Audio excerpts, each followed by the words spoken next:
The Brain of Morbius is another out-and-out horror story, clearly influenced by 1950s horror movies, only with much more blood and gore. We're right in the middle of the controversial Hinchcliffe era here, and the level of violence is pretty shocking. It's a far cry from the much tamer show it was just a few years ago. Obviously by today's standards it's not that bad, the DVD is still rated PG, but for a family show broadcast at tea time in the 1970s, this is probably pushing the boundaries about as far as they will go. The first episode is surprisingly slow, just introducing the story and the characters, but with very little action. The surface of Khan is rendered entirely by studio sets, which look rather fake to modern eyes, though the interior sets are beautifully made and packed full of detail. The Doctor and Sarah are given shelter by Dr. Solon and Condor, and it's the classic horror movie setup, with the added wrinkle of the sisterhood of Khan being around. Philip Maddock has had some memorable roles in Doctor Who over the years, but Dr. Solon is possibly his finest role yet. On the surface, intelligent and refined, but secretly plotting to transplant a disembodied brain into the Doctor's head. It's unclear why he prefers to use a hideous patchwork creature instead of the Doctor's body, but then he is insane. His relationship with Condor allows Robert Holmes to pepper the script with hilarious insults, and Condor's barely restrained hostility helps the double act to be far more than just a rip-off of Dr. Frankenstein and Igor. The Sisterhood of Khan are the secondary antagonists. They never seem quite as threatening as they should. All their chanting of "sacred fire, sacred flame" gets a bit annoying, and it takes their leader far too long to realise that the Doctor is only there to help them.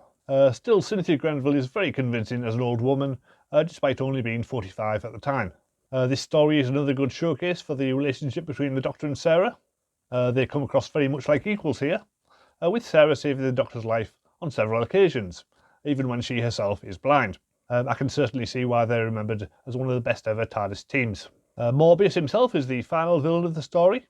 He starts off as just a brain in a jar, and is probably creepier like that than when he gets transplanted into his ridiculous body and starts stumbling around and wrecking the furniture.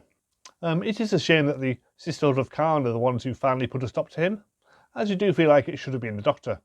The sequence where multiple former incarnations of the Doctor flash up on the screen is noteworthy, as Chris Chibnall dreamed up the whole Timeless Child plotline in order to explain exactly where they came from. Personally, I'd rather these kind of canonical anomalies remained unexplained.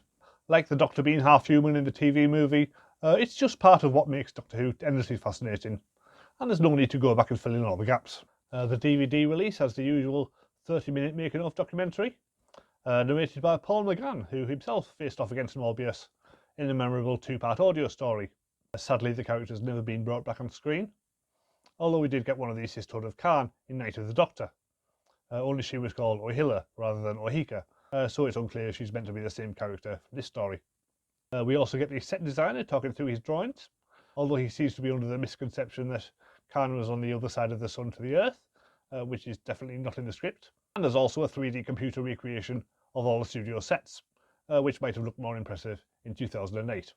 Overall, it's a strong story, with great writing and some fine performances, but it does look and feel too much like a stage play, far more than other Doctor Who stories of the same era, which does drag it down a bit. Even so, I'll give it an 8. Next week it's the Seeds of Doom, which I don't remember anything about, so that should be fun. Meanwhile, you can check out the playlist in the description for my reviews of every Doctor Who story before this one, and I'll see you next time.